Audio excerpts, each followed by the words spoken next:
अॼु असां सूरह बक़रा जे 23 रुकू जो तर्जुमो ॿुधंदासीं। बिस्मिल्लाहिर्रहमानिर्रहीम। ए ईमान वारो, अवां ते रोज़ा फ़र्ज़ कया विया आहिनि जीअं अवां खां अॻियनि ते फ़र्ज़ कया विया हुआ। मन अवां परहेज़गार थियो। ॻणियल कुझु ॾींहं आहिनि, सो अवां मां जेको बीमार या सफ़र में हुजे त ओतिरा रोज़ा ॿियनि ॾींहंनि में रखे, ऐं जिन खे रोज़नि रखण जी ताक़त न हुजे उहो हिकु मिस्कीन जो खाधो फिदियो ॾिए। पोइ जेको पाणो वधीक नेकी करे त उहो उन लाइ भलो आहे, ऐं जेकर तव्हां ॼाणो त रोज़ो रखणु अव्हां लाइ वधीक भलो आहे। रमज़ान जो महीनो जंहिंमें क़ुरान लथो, माण्हुनि जी हिदायत आहे, रहनुमाई ऐं फ़ैसिले जूं चिटियूं ॻाल्हियूं आहिनि। सो तव्हां मां जेको ही महीनो लहे उहो ज़रूरु उन जा रोज़ा रखे, ऐं जेको बीमार या सफ़र में हुजे त ओतिरा रोज़ा ॿियनि ॾींहंनि में रखे। अल्लाह अव्हां ते आसानी करणु घुरे थो ऐं तव्हां ते ओखाई करणु नथो घुरे।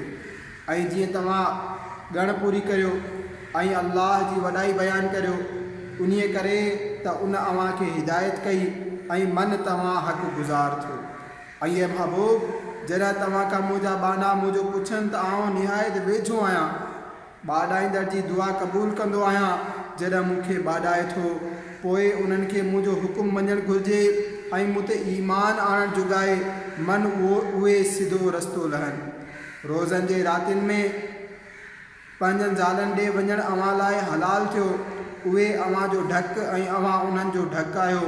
अल्लाह ॼातो त अव्हां पंहिंजूं जानियूं ख़यानत में विधियूं थे, पोइ अव्हां जी तौबह क़बूल कई ऐं अव्हां खे मुआफ़ फरमायो। तंहिं करे हाणे भली उन्हनि सां सोहबत करियो ऐं जेकी अल्लाह अव्हां जे नसीब में लिखियो आहे तंहिंजी तलब करियो, ऐं खाओ ऐं पीओ एसि ताईं जो अव्हां लाइ बाख जो अछो सॻो साकारे सॻे खां ज़ाहिर थिए।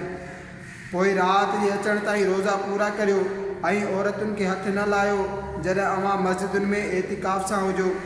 उहे अल्लाह जूं हदूं आहिनि, उन्हनि खे वेझा न वञो।